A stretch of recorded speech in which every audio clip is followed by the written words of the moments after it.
Got to keep on walking on the road to Zion, man. Yeah. Got to keep it burning on the road to Zion, man.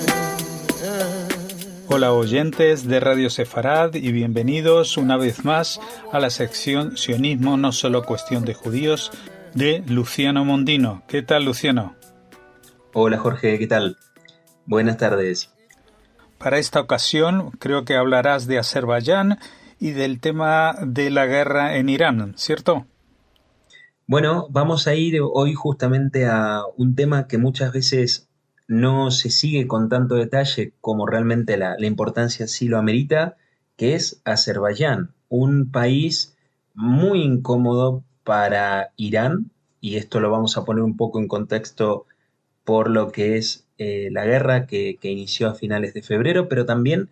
un país de mayoría musulmana chiita, muy similar en este caso, idéntico a lo que podríamos encontrar en la propia República Islámica de Irán, pero que es un socio estratégico y clave para el Estado de Israel. Azerbaiyán es el vecino, creeríamos, más incómodo de Teherán en lo que es la zona norte, principalmente porque, a diferencia de la República Islámica, Azerbaiyán es un Estado secular, tiene una gran influencia de Turquía, que esto tiene aparejado una gran relación con el Estado hoy dirigido por Erdogan, que además esto muchas veces lo hemos puesto en contexto de lo que es el avance de los hermanos musulmanes en el mundo árabe musulmán, y también, como decía, es de mayoría chií, unido al Estado de Israel por intereses, seguridad, petróleo, armas, inteligencia, y también a los Estados Unidos por una asociación estratégica que se profundiza año a año y que viene realmente tomando mucho calibre, principalmente desde la segunda administración de Donald Trump. Israel en este sentido ha suministrado una gran parte de las armas de Azerbaiyán, e Irán justamente lo ha acusado en no pocas ocasiones de permitir que Israel utilice su propio territorio contra la República Islámica de Irán. En esto Teherán también lleva mucho tiempo acusando a Azerbaiyán de fomentar, por ejemplo, el separatismo entre la gran minoría étnica azerí de la República Islámica. Esto es muy importante porque no podemos olvidarnos que Irán es un entramado muy complejo, étnico, religioso, social, y que tiene que ver principalmente con minorías dentro de lo que es este entramado tan complejo que es esa capilaridad social de la República Islámica. Hay datos que son importantes, por ejemplo, fue líder supremo Ali Khamenei, por ejemplo, era azerí. Pezeshkian, si no recuerdo mal, es también azerí. Hay una una gran influencia de los azeríes en lo que es la gran política de la República Islámica de Irán, y esto obviamente reaviva muchas de las cuestiones que hace también a separatismos, no solo de los azeríes, sino también lo que es la cuestión del Baluchistán, que eso alguna vez también lo hemos mencionado, jugando muy fuerte en esto la India y Pakistán, o también lo que podría suceder con los kurdos, que es ese pueblo verdaderamente incómodo para muchos países, como puede ser la propia República Islámica de Irán, Turquía, Siria, Irak y una parte de Armenia, que esto lo veremos ahora en unos minutos, poniéndolo en contexto lo que es la histórica y vertebral rivalidad que hay con Azerbaiyán. Bakú, por su parte, ha acusado constantemente a la República Islámica de Irán de llevar todo tipo de conspiraciones en su territorio y de actuar en contra de los propios intereses azeríes. Hay un ataque a la embajada de Azerbaiyán en Teherán en el año 2023 y una serie de condiciones que podríamos llamar estructurales cuando el 28 de febrero del 2026, estalla la guerra entre los Estados Unidos e Israel cuando se lanza la operación Furia Épica, cuyo primer disparo justamente terminó con la vida del líder supremo Ali Khamenei. Una vez que comenzó la guerra a finales de febrero, el gobierno en Bakú adopta rápidamente una neutralidad que fue replicada también por muchos países, aquellos que están en los grandes asuntos internacionales, como podría ser China, pero también dentro de lo que es el propio mundo islámico, y se presentó en este sentido como uno de los pocos polos de estabilidad que quedaban en la región, negando como había ocurrido, por ejemplo, en la Guerra de los 12 días de junio del 2025, que su espacio aéreo había sido utilizado para lanzar ataques contra la República Islámica.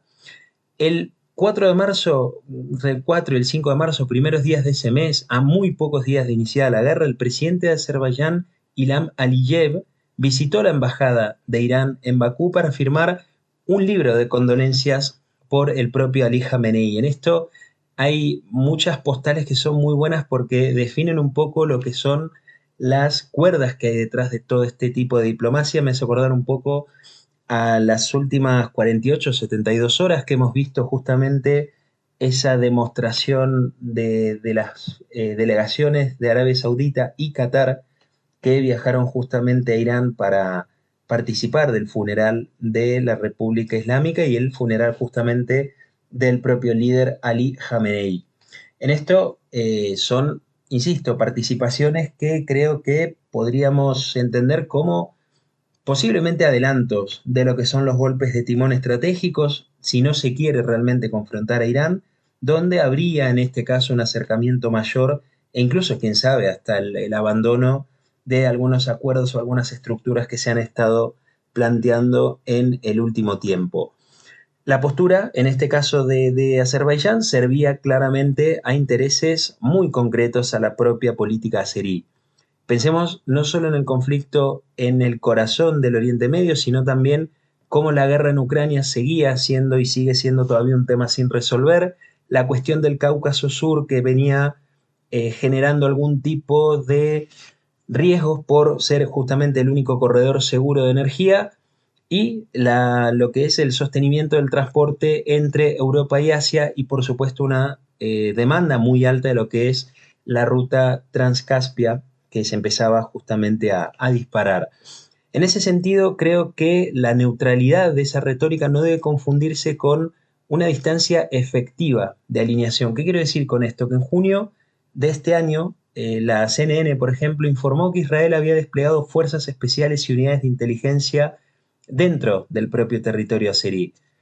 Aquí, si uno consulta el informe, lo que vamos a encontrar es que son fuerzas que se instalaron, se habrían instalado en principio con equipos de motorización y de distintos tipos de vigilancia a lo largo de la frontera iraní en las semanas previas a la guerra. Esto depende también de un elemento que a mi juicio siempre fue central y siempre que intento ahondar en estos temas lo señalo porque me parece central y determinante a la hora de evaluar el desarrollo militar, técnico y estratégico de esta guerra, y es el despliegue de inteligencia, ya no solo de inteligencia a través de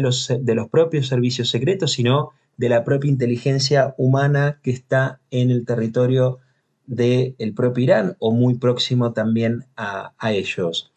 En ese sentido podemos hablar una red regional mucho más amplia en donde obviamente Azerbaiyán pudo haber tomado algún tipo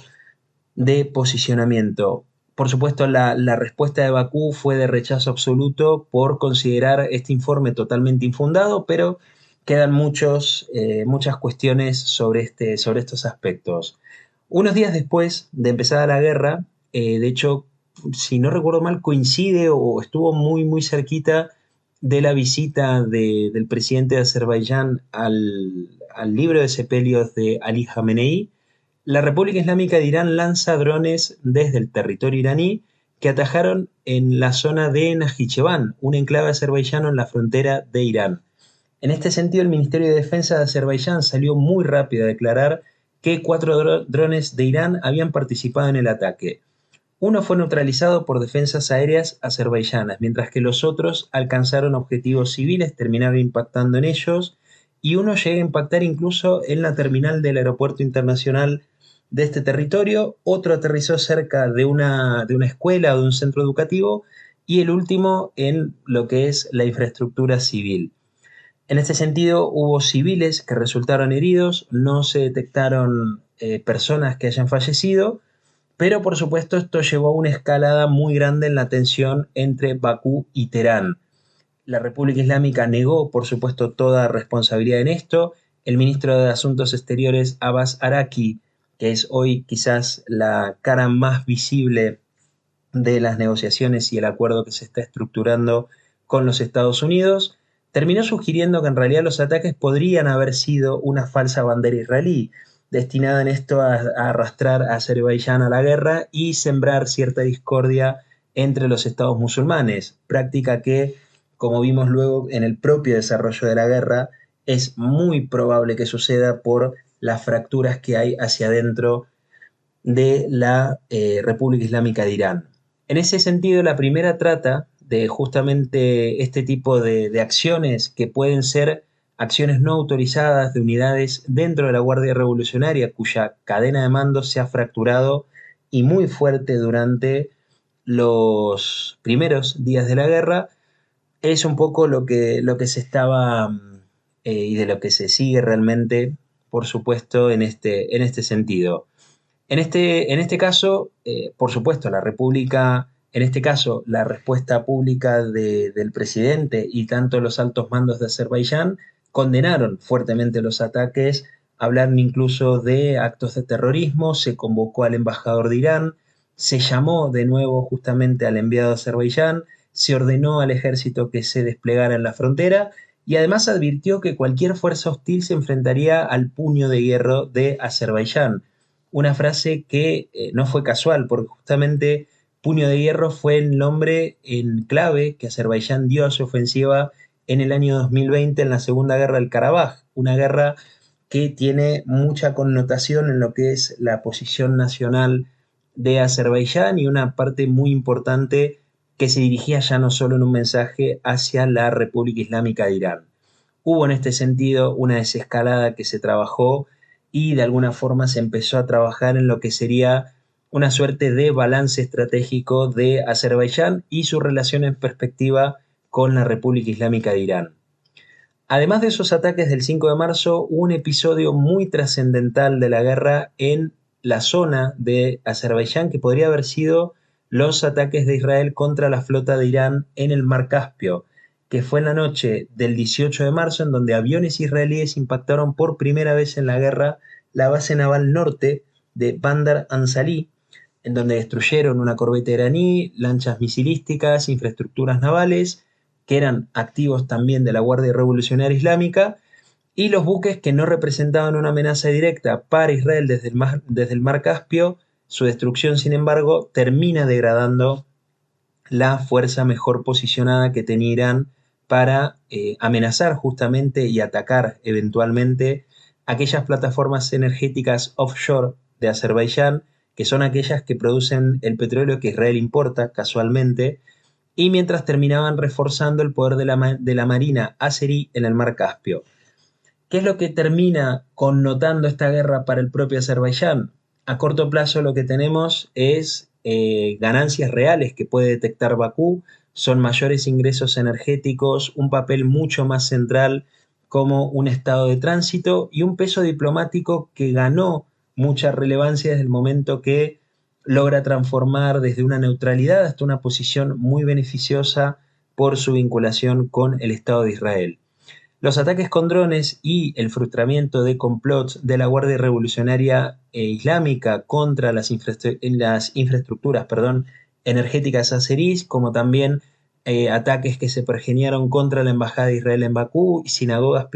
principales de distintas ciudades, demostraron que la alineación de Bakú con Israel y Washington la había convertido sin dudas en un objetivo para la República Islámica de Irán. Estamos viendo en estos momentos, hoy a casi mediados de julio, un aumento en la tensión otra vez entre los Estados Unidos, Israel, el Golfo y la República Islámica de Irán. Veremos esto también cómo se desenvuelve. Es muy probable, y esto es algo en lo que tiendo a pensar en estos días, cuando pongo un poco en perspectiva lo que es el reinicio de estos ataques, que probablemente Irán dirija con mayor animosidad contra los países del Golfo y probablemente también contra Azerbaiyán, porque hay de alguna forma cierto, por así decirlo, necesidad de revancha en el caso del régimen de los ayatolá en Irán. En este sentido, el colapso del Estado iraní, especialmente si este fuese provocado por una ofensiva kurda, como se estaba considerando en un momento, y esto hay que poner muchos paños fríos por lo que han sido las experiencias históricas más recientes, expondría sin dudas a Bakú a una inestabilidad, a flujos probablemente cada vez mayores de refugiados y la posible violencia interétnica a lo largo de esa frontera, que sería obviamente mucho más peligrosa si se considera la influencia que puede haber o no con las minorías azeríes que señalaba al principio dentro de Irán. Otra de las ventajas que podríamos señalar en el caso de Azerbaiyán, en este caso podríamos poner en perspectiva también lo que sucede con el caso de Armenia, y frente a la supervivencia del régimen de Irán, es el hecho de que para los Estados Unidos toda esta zona mantiene una importancia y relevancia que probablemente se habría debilitado y mucho en caso de una transición pro-occidental en Teherán. Este corredor comercial, que es el TRIP, que es justamente un corredor comercial y de transporte que conecta Asia y Europa a través de Azerbaiyán y de Armenia sin pasar por Irán o Rusia, que son, si pensamos, los dos polos de la geopolítica actualmente que traen más conflictos a la hora de analizar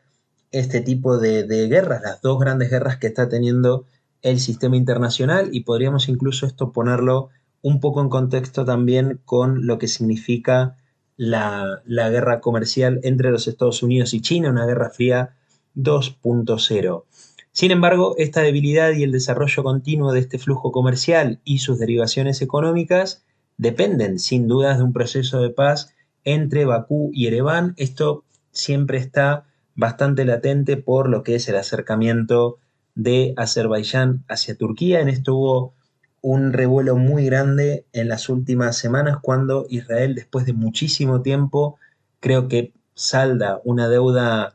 histórica muy importante como es el reconocimiento del genocidio armenio en manos del Imperio Otomano, y esto llevó a una reacción de Azerbaiyán que incluso llegó a quejarse en este sentido contra la postura diplomática del Estado de Israel.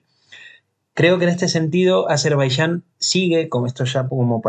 para cerrar, sigue siendo una pieza clave en la cual no solo hay una relación directa con el Estado de Israel, sino que nos encontramos en una pieza clave frente a lo que es la guerra en Europa y también lo que nos podemos ir encontrando a medida que la guerra en el Medio Oriente se reinicie, si es que colapsa esta idea de acuerdo con los Estados Unidos. Muchas gracias y hasta la próxima comunicación de aquí a 2 semanas. Muy bien, Jorge, muchas gracias y una buena semana.